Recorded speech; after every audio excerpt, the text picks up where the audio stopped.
I'm going to talk about the ongoing effort that we have at Google to scale up deep learning. And part of this material has already been presented by Andrew Ng. But today I plan to go a little bit more in depth on what we did on this project. And before I start, let me recall a little bit what we said yesterday about training in both unsupervised and supervised, what kind of approaches we can take. And after the talk, a few people came to me to ask me, so I had this problem, should I use a probabilistic approach or should I use a neural net? And so I don't think there is going to be ever an answer to this question. I think it really depends on the task, on your computational resources, and what you want to do, really. Now I just want to summarize what is the big picture, in my opinion, and for everything that I say, because it's pretty general, so there is always a counterexample. So take this with a grain of salt. But the big advantage of neural nets is really computational efficiency, both at training and test time. The reason is because basically you define a loss function that is tractable, that you can compute, and a bunch of mappings that you can compute. And at training time, you minimize this loss function to find the best parameters, right? While in probabilistic models, you want to deal with quantities that are normalized. And now if the space that you're interested in, say if you do unsupervised learning, it's the input space, then the input space can be very high dimensional, and then you may not be able to perform the integration that you need in order to compute the probability and to estimate the parameters of the model. And then what you can do, you have to use some approximation, whether it is a variation approximation, whether you use MCMC methods. But the truth is that the better these approximations are, the more computation intensive they are. So there is a trade-off there. And so on the other hand, because neural nets don't have such a hard constraint on normalization, they may discover degenerate solutions. So you need to be wise when you design your loss function to have additional constraints. For instance, when you do unsupervised learning and you learn an over-complete representation, then you may need to enforce some sparsity, for instance. Otherwise, any random projection would do it at reconstructing well. So neural nets are more flexible, and they are really ideal for doing end-to-end learning. So if you have a very big system and you break down your system in a bunch of modules that are differentiable, you can train them all together, as opposed to designing a bunch of modules that may be defined using different objectives from the one that you're really interested in. The good thing about probabilistic models is that they produce probabilities, so their output is calibrated, and therefore it is easy to combine. So you can train a bunch of models independently and then combine them very easily and naturally. And also probabilistic models have the advantage that they better deal with uncertainty, so they can produce error bars or the other thing that I want to point out is that there is probabilistic models and neural nets are closely related. It is the case that many neural nets can be interpreted as a mean field approximation of many probabilistic models. And here I'm giving you a few examples that are a bit hand-wavy and very high level to show the similarity. For instance, in an Auto-Encoder neural net, in a standard Auto-Encoder neural net, you compute a code as a weighted sum of the inputs plus a bias, followed by a logistic nonlinearity. And the reconstruction is going to be, again, a weighted sum of the latent variables of the code units, right? And if you look at a popular probabilistic model like a Gaussian RBM, which is a restricted Boltzmann machine where the input variables are Gaussian distributed, you find that you need to do the very same kind of computation. And of course, the variables that you compute assume a different interpretation, because now they are interpreted as the expected value of the latent variables given the input and vice versa, the expected value of the input given the latent variables. And also the learning algorithm turns out to be very similar, and I'm not going to go into the details of this, but you can read more about the close relationship between the different learning algorithms, for instance, in these two references. And I think also later on this week, Nando is going to tell us more about this issue. And here is another example. So yesterday, I have been talking about gated MRFs. And that's the cartoon picture of what is the graphical model of a gated MRF. And in a gated MRF, for instance, when you compute the latent variables, what you do, you take a filter bank, you apply it to the input, you square the filter outputs, and then you take a linear combination of those, and you go through a nonlinearity. And it turns out that there are many, many models in the literature that perform that operation. And the output is not interpreted as a probability, but something else. But still, in terms of the operation that you perform, they are very similar. So for instance, you find that subspace SCA computes the same thing, perhaps with a different nonlinearity. The method that Jan described during the first week, the invariant predictive sparse decomposition, also computes the same kind of features. So this is not to say that they are the same thing, but they are close relatives. And so going back to the original question, should I use probabilities or not? The answer is, I don't know. It really depends on what you want to do. If you want to be able to easily interpret the model to generate samples, then use a probabilistic model. If you want to, I don't know. So for what we did at Google, we didn't use probabilistic models, we used neural nets. And the reason is because we wanted to scale neural nets to very large images and large data sets. And so scalability, computation efficiency was an issue. It's very hard to distribute training of neural nets. It gets even harder, I think, if you start using MCMC methods inside, or if you make things more complicated. So this was the easiest step, and that's what we chose to use.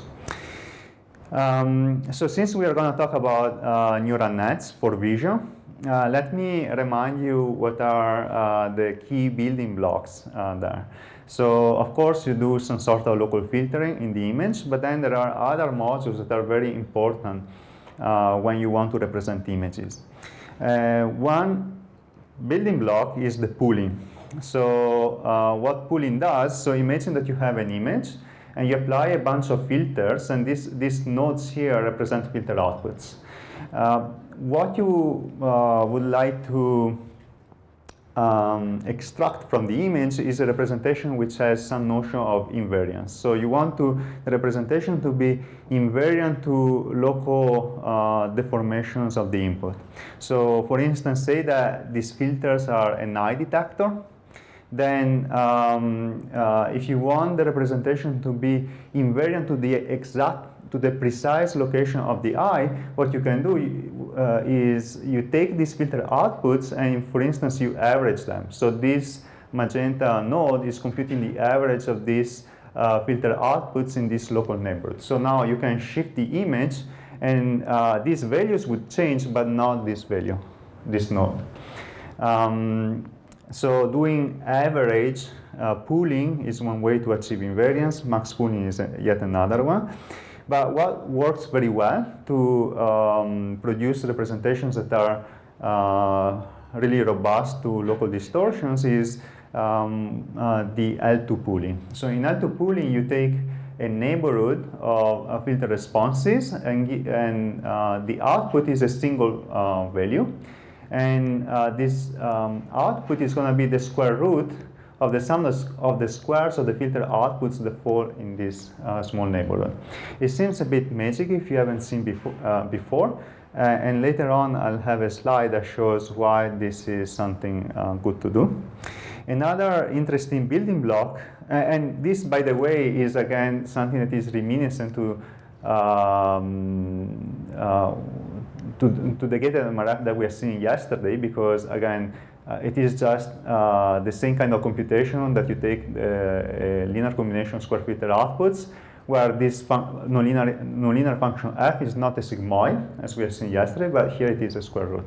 So again, we go back to the same thing. And another interesting module is local contrast normalization. In local contrast normalization, you take again an input of filter responses, and the output is going to be the value that you had at the central pixel. It's not a pixel, it's at the central location. And you subtract the local mean computed at this neighborhood, and you divide by the local standard deviation. So let's see a little bit more in detail. So let's say that the input image is a horizontal edge. And let's say that the filter bank is composed by 5 filters. And by the way, these filters were learned from actual images by using IPSD, the algorithm that was described, that is described in this paper. So when you apply this filter bank to this input image, then you may get that the first filter response may be equal to -1, just because this is also a horizontal edge detector, just with opposite polarity, while the other filters may give 0 filter response because they don't match very well to the input. And now the output is going to be the square root of the sum of the squares of these entries in this vector. So it's going to be equal to +1 in this toy illustration. Now, if you transform the input a little bit, say you rotate by 90 degrees, you get that now when you do the inner product between this input with the first filter, you get 0 because they are orthogonal. And the filter that fires is this one that matches the input. But now when you take the square root of the sum of the squares of these entries, again you get +1. Which is exactly as you had before. So in other words, so the output is going to be invariant to a whole subspace of the input, which is defined by the filters that you learn. In practice, you may think that, for instance, if you want to do classification, then you're going to learn to pool filters that are able to get rid of transformations that are irrelevant for the task that you are interested in. So say that for classification, you don't care about precise location, exact orientation, and scale, then you will learn to pool filters that are slightly translated, say edges that are slightly translated, slightly rotated, and with a slightly different scale. So the whole point of this L2 pooling is that it helps learning representations that are more robust to local distortions. That's the take-home message. And local contrast normalization is a bit similar in some sense. Here is another toy example where we have an input that is this vector, okay? And we produce an output which is normalized by the standard deviation. You subtract the mean and divide by the standard deviation, you get this. And now if you add a constant value and you scale the input, the output is going to stay the same. Okay?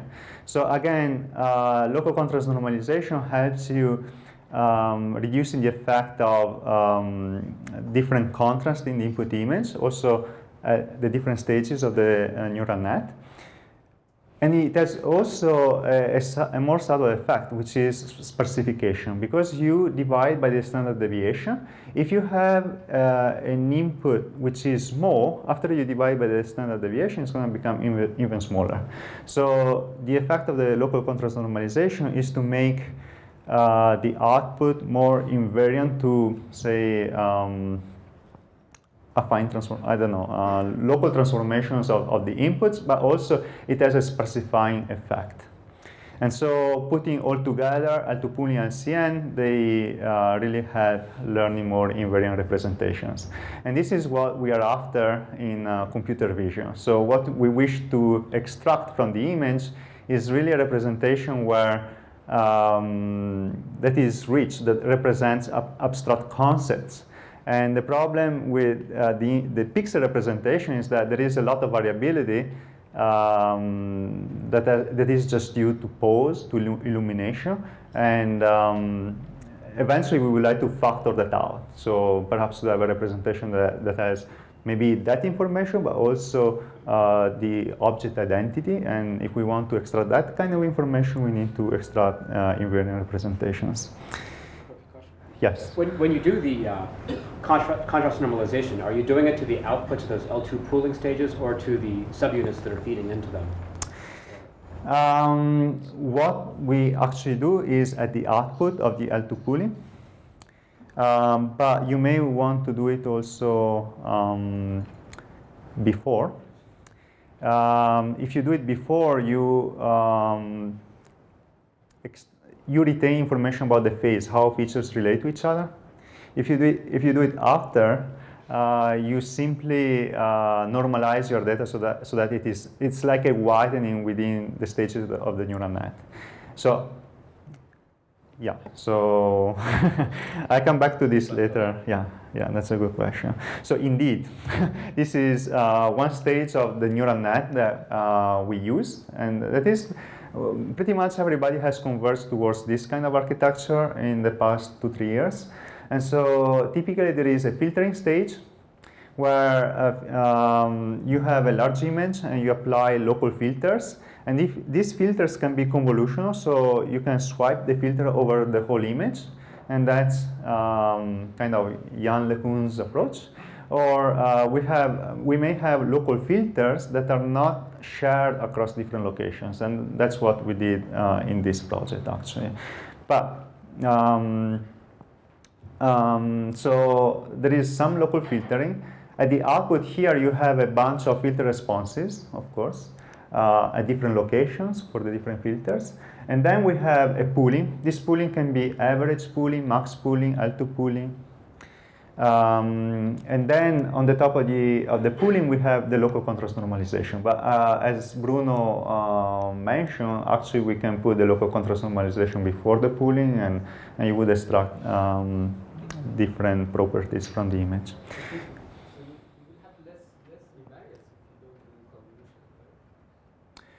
That's correct. That's correct. Yeah. So just for computational efficiency. There is really not a very good reason why we did not share the weights.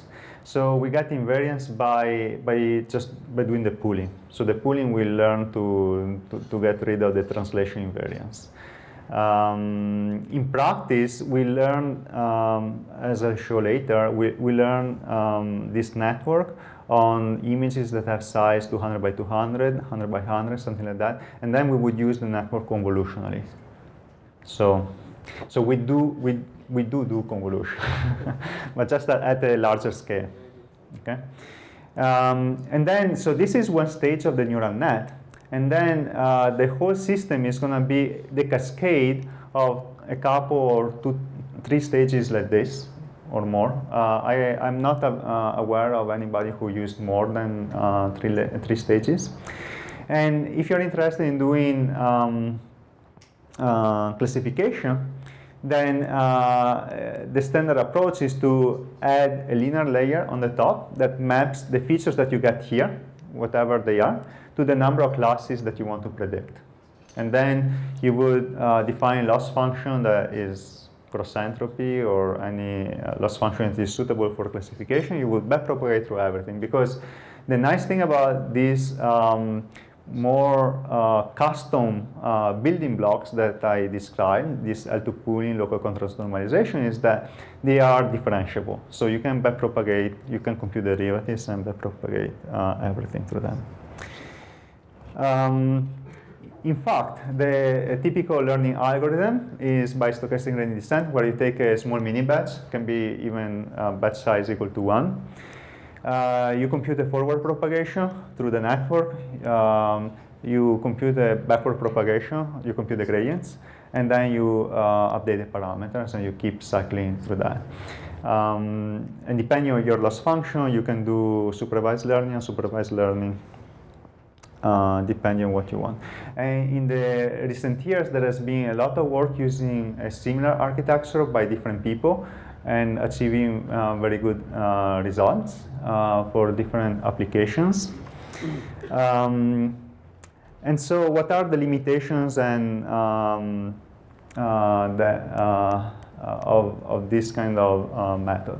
So the main limitation, historical limitation, is that you need a lot of data to train these models, because they have, even if you share the parameters, even if you do convolution, you still have quite many parameters. And this has been addressed in recent years by doing unsupervised learning. So by trying to reconstruct the input or represent the density of the input, you regularize the system. And another issue is that the optimization is difficult because you have many layers on nonlinearity, and therefore, overall, when you don't have much data, then it's really hard to optimize. And this has been addressed again by unsupervised learning, training in a layer-wise fashion to initialize the network. And the last issue, which is what I'm gonna talk about today, is scalability. So how to basically scale these networks to high resolution images and to lots and lots of data. Okay.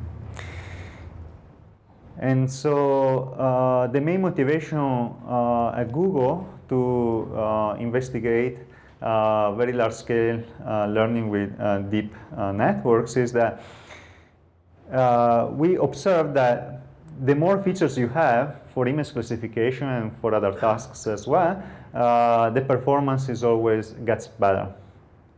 And as you make these networks large, usually they yield better performance, unless you don't have enough data, and then you would overfit. But at Google, we have enough data, and therefore, so the other issue is that seriously, we get tons of data every day, right? And we are not in the regime where we overfit, but we actually underfit. And so as the amount of data that you have increases, you should also increase the capacity of your model. So it is a perfect scenario for deep learning, because it is highly nonlinear, it has lots of parameters, and therefore it can do a better job at fitting what you're interested in. And so the question is, given a lot of data and given a lot of machines, can we successfully scale up deep learning methods? And if we do succeed at scaling them up, what do we discover? Do they do so much better than existing methods? What would they do? So let me start by giving my definition of large scale. Different people have different definitions. So my definition is that for a problem to be qualified to be large scale, you need a lot of training samples, say more than 10 million, to give you an order of magnitude. And you need, if you do classification, you need to have lots of classes, more than 10,000. And in terms of input dimensions, it has to have more than 10,000 inputs. Say 10,000 would be just a 100 by 100 image. I mean, you cannot go smaller than that. And so it is large scale under these three different dimensions. And so why is tricky to scale up deep learning? So the first issue is that the best optimizer up to date is online stochastic gradient descent. And that's naturally sequential. You take one sample at a time and you update your parameters. And there has been a lot of work in the literature about parallelizing SGD, but for convex losses. And there, when everything is convex, you can simply train a bunch of models on a subset of the data, on different random subset, and then average the parameters. But for a neural net, you cannot average the parameters, because the loss function is non-convex, the system is non-linear, and when you average the parameters, it doesn't make sense. You may end up in if you average between two minima, you may end up here. The second issue is that forward propagation, backward propagation are very nice, but they are sequential. So in order to compute the backprop, you need to do the forward, and the last layer needs to receive data from the layer below, and so on and so forth. So everything is sequential in nature. And finally, the amount of data, so if you think about a convolutional net, if you have an image of size n by n, you have a bunch of filters of size k by k, but say that you have 100 filters, then the intermediate states that you have that you need to pass from a layer to the other is 100 times the size of the input image. So there is a lot of data that goes through the network. And through the network in the sense of to the convolutional network, but then the network becomes also the physical network. So there is a bottleneck in terms of bandwidth. And if you do things naively, you just cloud the network and everything slows down because you need to wait for data to be passed around. So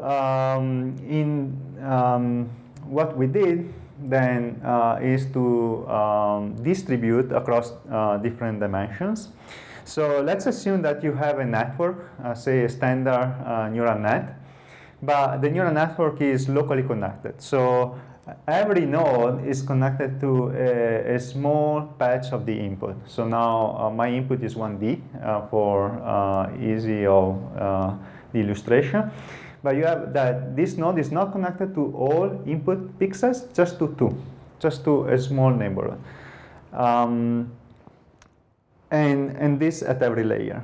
Now, if that is the case, then we can distribute the network itself across different machines, basically allocating a subset of the nodes to one partition, to one machine, and then another subset to another machine, and so on and so forth. And now what you need to communicate across machines is just the data that goes through the edges that intersect this red line, right? So you don't have much data to communicate across different machines. And this is what we call model parallelism, because we want to scale to networks that cannot even fit on a single machine, not on a single GPU. We want something that is very, very big, right?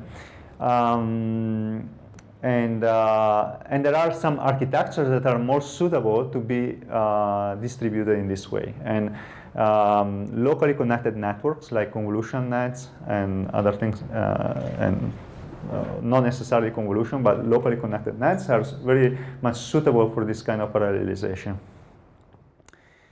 And indeed, if the network is not locally connected, if it is fully connected, it turns out that we can still benefit from partitioning the network in this way. Just the scaling behavior is not as good, in the sense that after 3-4 partitions, you don't benefit from distributing. While if the network is locally connected, then we can scale it up to 64 machines, to 256 machines, something like that. And so let me represent a network as a bunch of machines. So now every machine here, every desktop here is one partition of the network that hosts a subset of the parameters, that vertical slice that we have seen before. The most natural way to distribute training is to use batch, right? So basically to replicate this and to assign to every replica a subset of the inputs, say a different bunch of samples in your batch. So at the end of the day, we use both model parallelism and data parallelism. So data parallelism is obvious, model parallelism is less so. And so now the question is, how do you train this thing? So the way that we train this is by using asynchronous stochastic gradient descent. And this was inspired very much by the progress that people did in distributing training for convex losses. So the idea is that you have a bunch of model replicas where you have both model and data parallelism that are initialized with the same parameter vector. And now each of them has a random subset of your training set, okay? And each of them does its own stochastic gradient descent independently. And once in a while, each replica stops and sends the accumulated gradients to a centralized parameter server that hosts also the parameters. And this parameter server updates the parameters by stochastic gradient descent and sends the new parameter vector to that replica. But while doing so, these other replicas keep doing their own stochastic gradient descent. And at some point, the second replica will stop, will send the sum of its gradients. So say that you did 2 stochastic gradient descent steps. You stop, you send to the parameter server the sum of those 2 gradients. The parameter server will apply the weight update rule and will send back a new flash copy of the parameters. So, and while doing so, these other replicas keep doing their own gradient descent. And so notice that because of this asynchrony, it's possible, and that actually what happens is that different replicas use slightly different versions of the parameters. So a worker here can have a slightly stale version of the parameters, but it is still fine. I mean, as long as you do it frequently, you don't wait for too long, it is fine. And I want to mention something else.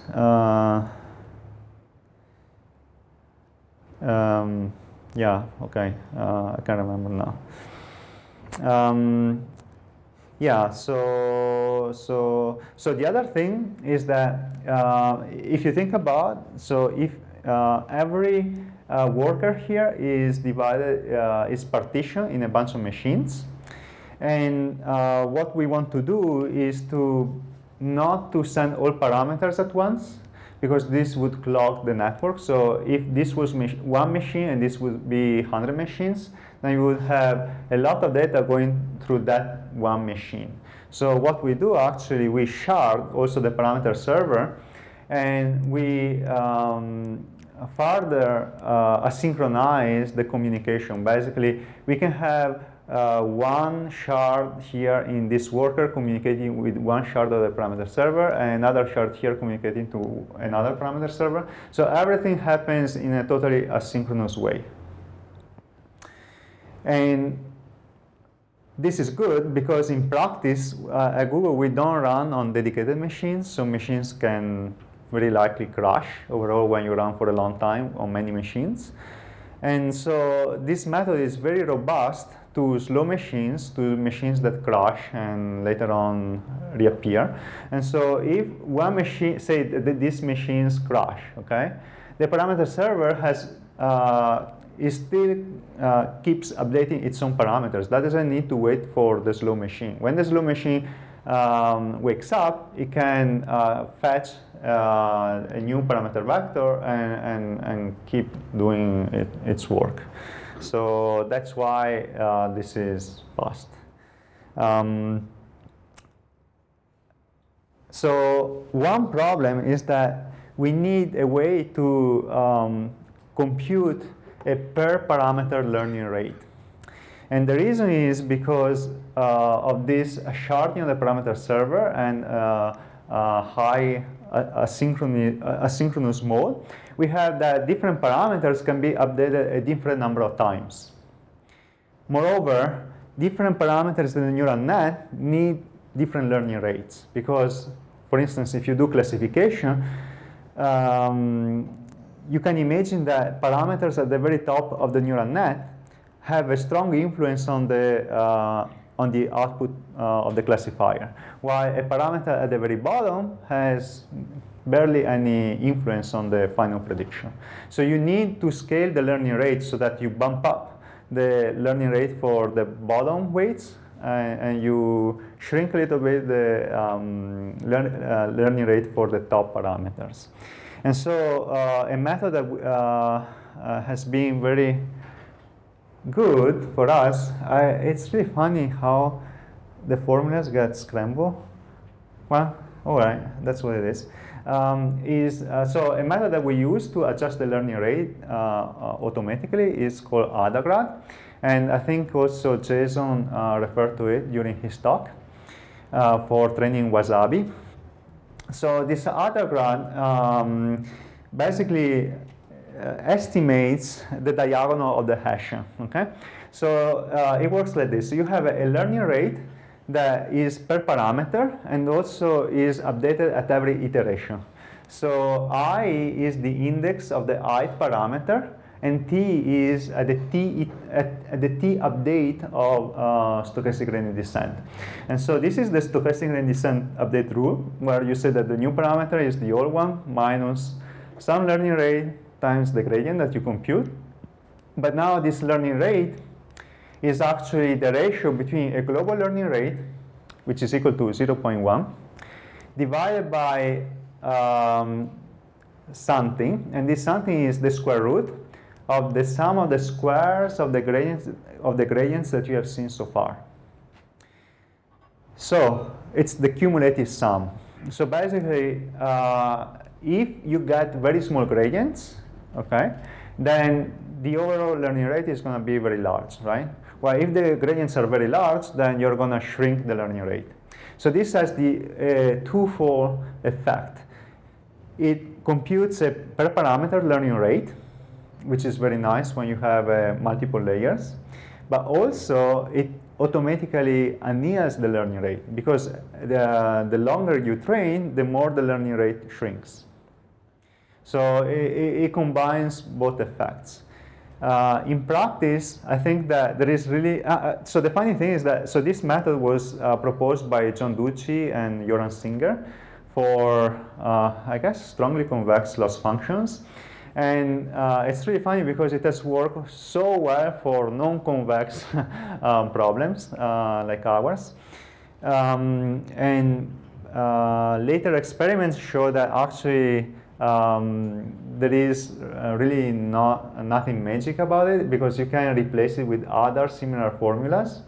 So the idea, the take-home message is not this specific formula for adjusting the learning rate. It's more that you need a way to adjust the learning rate for each parameter, whether it is the diagonal Hessian that Jan uses, or this formula or others. It doesn't matter much, but you need a way to adjust the learning rates. And here I'm showing a plot that confirms this. So in our team, we work on 3 different applications. One is natural language processing, and we train neural nets for doing language modeling. Another is vision, which is what this talk is about. And another is speech recognition. And this plot refers to speech recognition experiments in which we compare different optimization methods. And in speech recognition, we use the neural net in the acoustic modeling part. So where you have given some sort of spectrogram as input, and you try to predict the states of the HMM. And so the input consists of a bunch of consecutive frames, where typically 100 milliseconds of speech. And the output is going to be something like 8,000 classes, 8,000 states that are context dependent. And we compare the same neural net that has 4 hidden layers. And on the x-axis, we have the time. So we have 5 days of training, all right? And on the y-axis, we have the frame accuracy, so how good we are at predicting the central frame in the window that we consider, in predicting this one of 8,000 classes. So the baseline is this black line, which is SGD run on a single machine using a multi-threaded implementation. Of course, we do multi-threading. So every machine has multiple CPUs, and we exploit that. So every machine, I don't know, you can go from, it's a normal commodity machine. So that's the baseline. If we use a GPU board, we have the magenta line, okay? So it is much faster than using a single machine with a CPU. And of course, every line that I'm gonna talk about is actually, so every different method has been optimized separately. So for the GPU, it works best if you use larger batches, if you use momentum, and that's, so we optimize at our best the performance here. The blue line is if we do asynchronous SGD without adapting the learning rate. And so after a warm start, so once the models start converging, we start doing this asynchronous SGD. And you can see that after about a couple of days, it gets faster than the GPU. And then it is a little bit faster, but not that much. But now if we also use Adagrad that adapts the learning rates, then the conversion gets much faster. See how steep it is here, and we do much better than a single GPU. Of course, I didn't tell you how many machines we are using here. So I think it was something around 100 workers, and each worker had 4 machines. So it is a few hundred machines and a few thousand CPUs to beat by far a single GPU. But since at Google we have so many machines that are doing nothing, you know, it doesn't cost anything for us to use machines. So the more machines, if we get faster, the better. And the green line is actually a large-scale implementation of LBFGS. So it's really interesting to see that it's a very careful and very smart implementation of LBFGS. And it's really interesting to see that a first-order method that has some weak information about the curvature of your loss function, it beats, in terms of speed, LBFGS. And this is accuracy on the test set, right? So, is the LBFGS distributed as well? Yes. It is actually using 10 times more machines too than the red curve. So it is highly distributed, highly batch. It uses batches of 10 million size batches. So it's really, yeah. I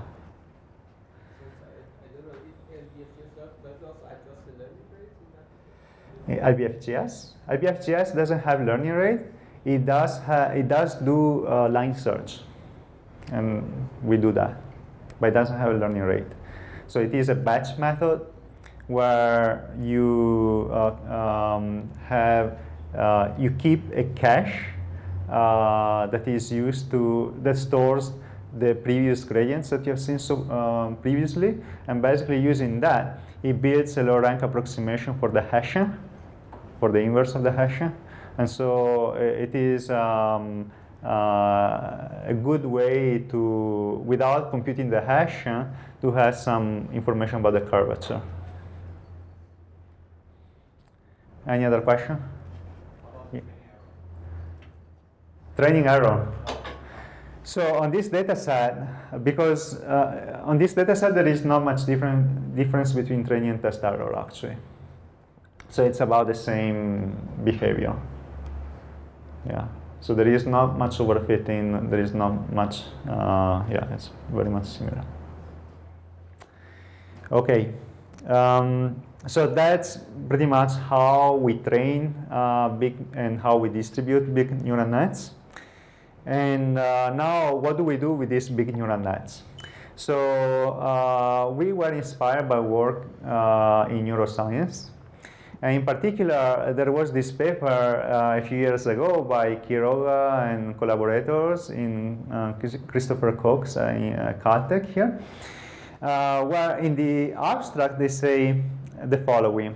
Here we report on a remarkable subset of medium temporal lobe, I think it is, neurons that are selectively activated by strikingly different pictures of given individuals, landmarks or objects, and in some cases even by letter strings with their names. So maybe you can see, but this is a crop from their paper. And they show that, so they had a bunch of subjects that had, fortunately, epilepsy, and they had to undergo some surgery, so they had their skull open. And then because of that, they could put electrodes in their brain, and so poke their neurons to see what these neurons do. And basically, they found out that in some area of the brain, there are neurons that are very selective for particular concepts, for very abstract concepts. So there are neurons, so basically before doing the experiments, they asked people what they were interested in and things like that, so they could narrow down a bit the search space. And so they found that some people had a very neurons that would fire only when this person would see Jennifer Aniston, for instance. And this is another example where this person really likes this actress, Halle Berry, and the neuron would fire a lot, would never fire, but except when the person would be presented with an image of this actress, and under different pose, wearing sunglasses, even when she's doing Catwoman, and even when this person is presented with the screen with the word Halle Berry. So it's extremely invariant, right? I mean, it's something unbelievable. And so one interesting thing that we thought to do with these large neural nets is, what if we take a lot of images and then try to see whether we also get neurons that are selective to high-level concepts, okay?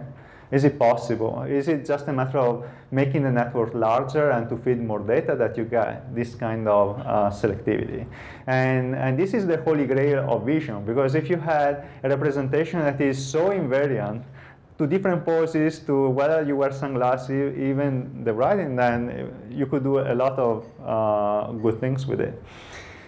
So what we did, we first collected, we built a data set. So we went on YouTube, and we built a data set of 10 million images, taking frames from YouTube, and these frames actually comes from the thumbnails, from those that are proposed as thumbnails. And so you find, all YouTube stuff. You got a lot of pets, a lot of people, a lot of sports, a lot of dancing, a lot of singers, right?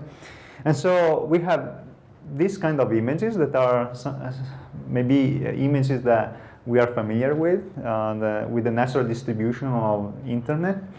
And we resize these images to a size of 200 by 200.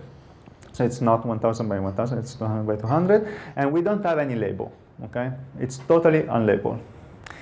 And basically we train a 3-stage network as the one that I described earlier. And this network has 3 stages, and each stage consists of filtering, L2 pooling, local contrast normalization. Okay? And every stage is the same. So the filtering consists of 18 by 18 filters, so they are pretty large. And every filter is tried by 1 pixel. And we have 8 filters looking at the same location. And we don't share the parameters, although we could. And this neighborhood for L2 pooling and local contrast normalization is 5 by 5. And we don't have any subsampling. So at the very top, if we look at the neuron at the very top, And its receptive field in the image space is going to be something like 96 by 96, so it's pretty large. And of course, different neurons have receptive fields that overlap. And the way that we train this, yes? Because you're not sharing your weights, when you do the L2 pooling, you can't pool over a single feature map. So Yeah. So that's a very good question. So the question is, because you don't do L2 pooling, then does it make sense to because you don't share the weights, does it make sense to do L2 pooling at all? Right? So since we train all the filters, all the parameters, you basically, the training procedure will force the filters that fall within a certain neighborhood that we specify by hand, by saying this 5 by 5, to be similar. Okay? So something like topographic ICA? yeah, the L2 pooling takes the square root of the sum of the squares, and basically forces those filters that fall within that 5 by 5 neighborhood to capture similar things. Yeah, so it's like topographic ICA very much. It's just a variant of that algorithm. And indeed, the way that we train it is, so the architecture is the one that we have seen before, very much so, where here the filtering is 18 by 18. So if the input is 200 by 200, here you have 183 by 183 feature maps, and you have 8 of them, and then so on and so forth, and you have 3 stages. So here at the very top, you have something like 150 by 150 feature maps. And so the loss function is going to be the reconstruction error at the first layer plus the reconstruction error at the second layer plus the one at the third layer plus a sparsity, a group sparsity at the very top layer. Okay, and we train all of this jointly. So basically, going back from the filtering, we have a decoding layer. We couple with the decoding layer that tries to reconstruct the input of this stage from these filter outputs, okay? And so every layer has this decoding that tries to reconstruct its own input. And at the very top, we have also a sparsity constraint that we use to make the hidden units more selective, these neurons more selective to concepts. And we train jointly. So unlike what has always been done, which is a layer-wise training procedure, here we train jointly. We didn't compare whether it is better to do it layer-wise or disjointly. That's what just worked. Not sure. No, we cross-validated that, but that was the best thing. It doesn't make much difference actually for the for the metric that we used. It didn't make much difference. I don't know for other metrics like classification. So one question then is, so during unsupervised training, the network has seen a lot of images, a lot of objects, of course, without any label. And so how can we validate unsupervised learning? We can look at the filters, but of course, looking at the filters at the very top layer is not super easy to do. It's not obvious how to map back in image space. And you would expect that since the network has seen a lot of objects, it might have formed some abstract representation of these objects, or some of them, the most frequent ones. For instance, faces, because in YouTube videos there are quite many people, so you would expect that it may form some internal representation of that recurrent pattern. And so basically what we did, we built a validation set where we have a bunch of, for instance, faces. So we took labeled faces in the wild, which is a publicly available data set of face images, like this one. And then we took other images that don't contain faces, and we took those images from ImageNet, and we fed these images through the network, okay? And now for every neuron at the very top, we measure its response to each input image. All right? And what you can do for each neuron is look at the largest response to see whether the images that yield the largest response are somewhat coherent, right? And so we found that there was one neuron in particular. There are a few, it's not just one, but there was, this is from one neuron that is particularly selective for faces. And the top 100 stimuli are all faces, except for one mouse that looks like a face. But they are faces in slightly different position. It's one scale, the network is not scale invariant.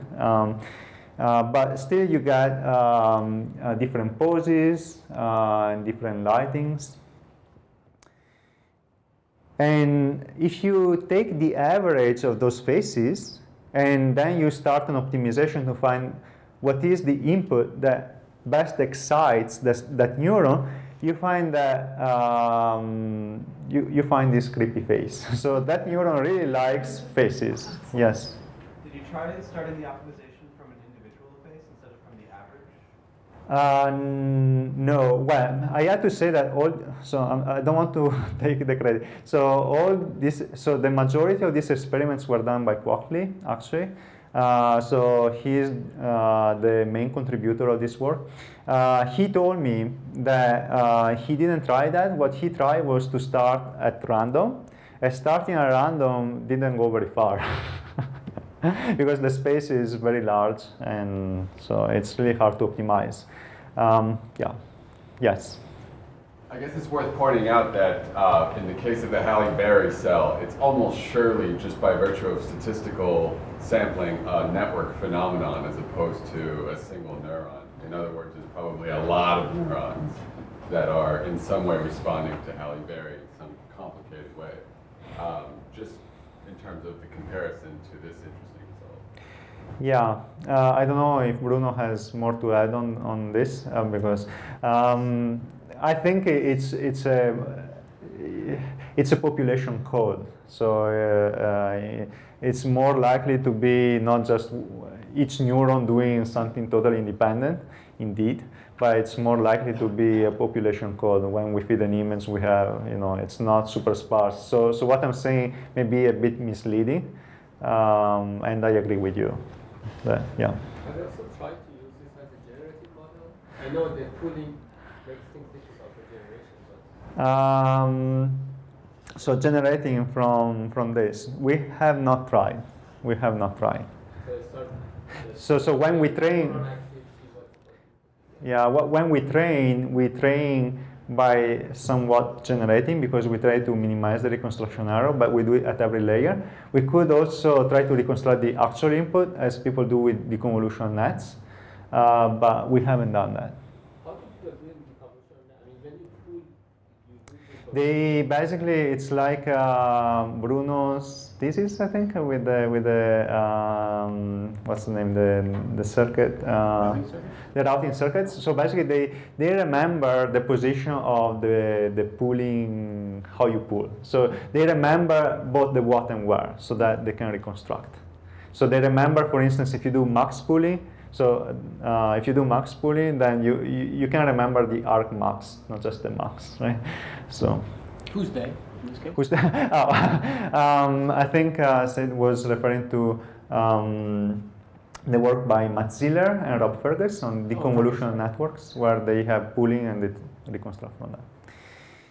Okay, so that's the face. But what I think is most exciting for me, because is really the and so basically, if you feed those images of known face and faces, you find that and you can use that neuron as a classifier by setting a threshold, right? So you set a threshold on the activation. You say everything that is above the threshold is a face, everything that is below the threshold is not a face.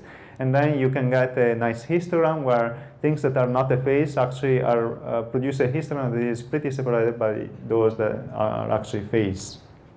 And I think the accuracy, I'm going to show you later on what is the accuracy. What I found more interesting is the invariance properties of this neuron, because you may think that, okay, there are many images of faces in the internet, and maybe this network is just memorizing one set of faces that is pretty rigid. But what you really would like to do is really to connect to that work in neuroscience, where that person had a neuron that was firing for faces of that actress under different position, even when you write down Halle Berry. So here we did a study Kwok did a study of invariance, where he would shift the image horizontally and vertically and measure the response of that neuron. And so as you can see, if you shift up to plus minus 10 pixels or so, the response is still pretty good. As well as if you change the scaling factor, you get the response decays nicely. And even if you rotate, if you do a auto-plane rotation, actually, this is auto-plane rotation, so which is pretty hard to hardwire if you were to hardwire things. And here is a comparison showing that if you, Kwok built these datasets to validate, and he had slightly more face images that, we are running late. Okay, so I'm gonna conclude. So chance would be 65% because we have more faces than other images. If you take the best, if you take an input image and you use it as a filter to run a classifier with a threshold, you will get 74%. If you use a network that has just one layer, you get 71%. The deep network that I described before training got 67%. After you train it, you got 81% accuracy in discriminating between faces and non-faces. And if you, for instance, remove local contrast normalization, you get 78%. So every component in the neural net is pretty crucial to get good performance in finding these face neuron things. And we don't have just neurons, we have also pedestrians. So this is, perhaps there is too much lighting, but if you squint your eyes, you see a man there, or a bottle, as I said. Similarly, we had cats. The contrast is not super nice, but yeah, these are the top stimuli of these things. And then also we use the features for classification. So after you train this network unsupervised, you can just stick a linear layer that maps the features into as many classes you wish to predict. And then you can train everything by backpropagation by simply computing a cross-entropy error. And basically, if you use the wasabi method that Jason described earlier, actually yesterday, you get on standard computer vision features, you get 9%. If you do if you use a linear classifier on the deep features without fine-tuning the whole network, you get 13%.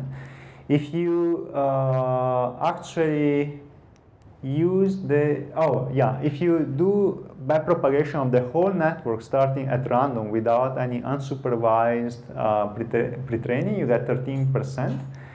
And if you start from the YouTube trained network and you do classification, you backpropagate through everything, you get 16%. And this is on ImageNet that has 60 million images and 20,000 categories. So it's a lot of categories that I don't know what is human performance here, so it's pretty remarkable. And these are the neurons after, so these are the top stimuli of neurons after you do the supervised backpropagation. So you find neurons that are really selected to this kind of texture, like round things that have this length. So of course this is not a random sampling of the population. These are handpicked because they look nice. And these are neurons that are sensitive to colors, to things that have legs, see this caveman, and things that are round. And at the end of my presentation you can find also additional material on readings on convolution nets and similar models. So thanks for everything.